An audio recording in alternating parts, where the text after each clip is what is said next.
Hello students, now again with our same subject verb concord. This video is in the continuation of the previous video. We have described in previous video what is subject verb concord. Now we come to the next rule of this category. The another rule says if two or more subjects, यदि दो या दो से ज़्यादा subject हमारे joined होते हैं, जुड़े हुए होते हैं, as well as से, along with से, together with, besides, इन सभी से या इनके जैसे और वर्ड्स को लेकर जुड़े हुए होते हैं तो उनमें हमारी सिंगुलर वर्ब आती है। जैसे कि I along with my friends is am coming here. Although there are two subjects here, I and my friends, but the rule says कि यदि हमारे दो या दो से ज़्यादा subject along with, together with इन सारे वर्ड से जुड़े हुए होते हैं तो here is along with my friends कि अपने फ्रेंड्स के साथ, but it is taking the singular verb. क्यों? क्योंकि यहाँ पर जो हमारा मेन सब्जेक्ट है वो I है. That's why M has come here. यहाँ पर M आया है. He with all his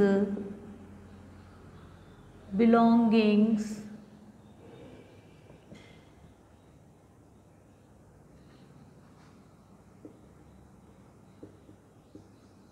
has left the town. इसमें हमारे दो हमारे नाउन हैं he and belongings, लेकिन यहाँ पर ही हमारा मेन सब्जेक्ट है with all his belongings, अपने सारे सामानों के साथ.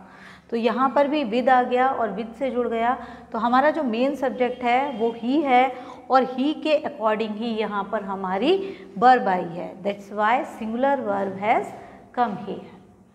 Got the point? इसी का एक एक्सेप्शन है कि यदि हमारे दो सब्जेक्ट या दो से ज़्यादा सब्जेक्ट एज वेल एज से जुड़े हुए होते हैं तब हमारी वर्ब पहले वाले सब्जेक्ट के अकॉर्डिंग आती है. मीन्स जैसे हमारा सेंटेंस है they as well as their friends, they as well as their friend have gone from here, यहाँ से चले गए हैं.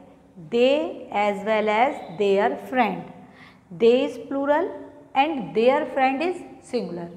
लेकिन यहाँ पर जो हमारा सेंटेंस है वो कंबाइंड हो गया किससे? एज वेल एज से.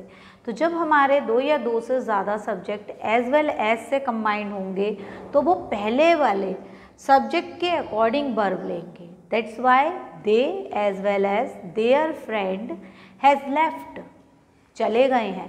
That's why has come here. Now come to another rule. यदि हमारे दो या दो से ज़्यादा नाउन किससे जुड़े हुए होंगे? आइदर और नाइदर नॉर. देखे होंगे आपने लिखे हुए कई बार कि हमारे सेंटेंसेस आइदर और नाइदर नॉर से हमारे दो से ज़्यादा जो हमारे नाउन्स होते हैं वो कनेक्टेड होते हैं. तो उसमें हमारी वर्ब कैसी आती है? उसमें हमारी जनरली सिंगुलर वर्ब आती है. जैसे neither Sita nor Ram is sleeping, कि ना तो सीता ना ही राम सो रहे हैं. We can say either Sita और राम इज स्लीपिंग, या तो सीता या राम सो रहे हैं. तो यहाँ पर क्या है कि जब हमारे दो से ज़्यादा subject singular subject neither nor either और से जुड़े हुए होते हैं तो वर्ब आती है हमारी singular. That's why is here. हालांकि यहाँ पर हमारे दो सब्जेक्ट हैं सीता एंड राम, लेकिन फिर भी हमारी जो वर्ब आई है वो सिंगुलर आई है. क्यों? क्योंकि यहाँ पर एक की बात कर रहे हैं, नाइदर और नॉर हमारा ना तो सीता ना ही राम, आइदर सीता और राम, या तो सीता या राम। तो यहाँ पर हम किसी की भी बात नहीं कर रहे हैं और वहाँ पर हम एक की बात कर रहे हैं, तो हमारी जो वर्ब आएगी वो सिंगुलर आएगी। अब यहाँ पर इसका दूसरा रूल है कि यदि हमारा एक सब्जेक्ट इनमें प्लूरल होता है, सपोज कीजिए यहाँ पर हमारा होता है हर ब्रदर्स,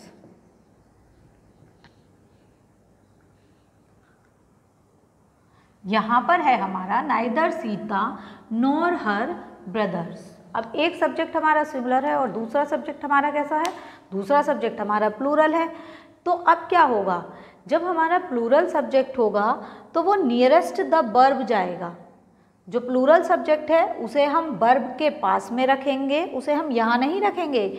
यहाँ पहले नंबर पर हम सिंगुलर सब्जेक्ट को रखेंगे और दूसरे नंबर पर हम प्लूरल सब्जेक्ट को रखेंगे और उसी के अकॉर्डिंग हम यहाँ पर वर्ब लगाएंगे। Neither Sita nor her brothers are plural, तो यहाँ पर वर्ब भी आएगी plural. Neither Sita nor her brothers are sleeping, ना तो सीता ना ही उसके भाई सो रहे हैं। और अगर सिंगुलर था, हमारे दोनों सिंगुलर थे, तो हमारी सिंगुलर वर्ब आई थी। एक सब्जेक्ट अगर हमारा प्लूरल होता है तो प्लूरल सब्जेक्ट हमारा नियरेस्ट द वर्ब आएगा और उसी के अकॉर्डिंग हमारी वर्ब आएगी। Got the point. Next is कि यदि हमारे सब्जेक्ट डिफरेंट पर्सन्स के होते हैं, डिफरेंट पर्सन्स मीन्स कि यदि हमारे first person, second person, third person एक ही सेंटेंस में आ जाते हैं, तो पहले तो हमें उन्हें अरेंज करना आना चाहिए। अरेंज कैसे करते हैं, हम सबसे पहले सेकंड पर्सन का सब्जेक्ट लगाते हैं, देन थर्ड पर्सन का and at last first person का। ये इसमें रहेंगे, इस सीरीज़ में रहेंगे यू, ही एंड आई। यही सीरीज़ रहेगी इनकी, second, third and first person. पहले तो आपको इसके अकॉर्डिंग अरेंज करना होगा और फिर जो हमारा लास्ट वाला जो सब्जेक्ट होगा उसके अकॉर्डिंग हमारी वर्ब आएगी। If the sentence is you and he going, अगर हमारा सेंटेंस ये है तो सबसे पहले तो हम देखेंगे कि ये सिस्टमेटिक वे में है या नहीं है, सेकंड, थर्ड और फर्स्ट की सीरीज़ में है या नहीं है, और फिर जो हमारी वर्ब आएगी वो बाद वाले सब्जेक्ट के अकॉर्डिंग आएगी। You and he is going. Now come to the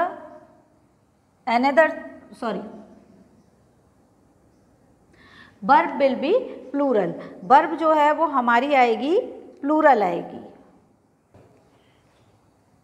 तो हमें क्या करना है, अपनी सीरीज़ को पहले हमें रखना है सेकंड, थर्ड एंड फर्स्ट में, और फिर उसके बाद जो हमारी वर्ब आएगी, हमारे यहाँ दो सब्जेक्ट एंड से जुड़ गए हैं, लेकिन उसके बावजूद भी हमारी जो वर्ब आएगी वो हमारी सिंगुलर वर्ब आएगी। क्यों आएगी, क्योंकि हमारे जो ये डिफरेंट पर्सन्स के सब्जेक्ट जुड़े हुए हैं, इसलिए यहाँ पर हमारी आएगी ही इज़ गोइंग। और अगर यहाँ पर हमारा होता, सर इसे क्रॉस ही करती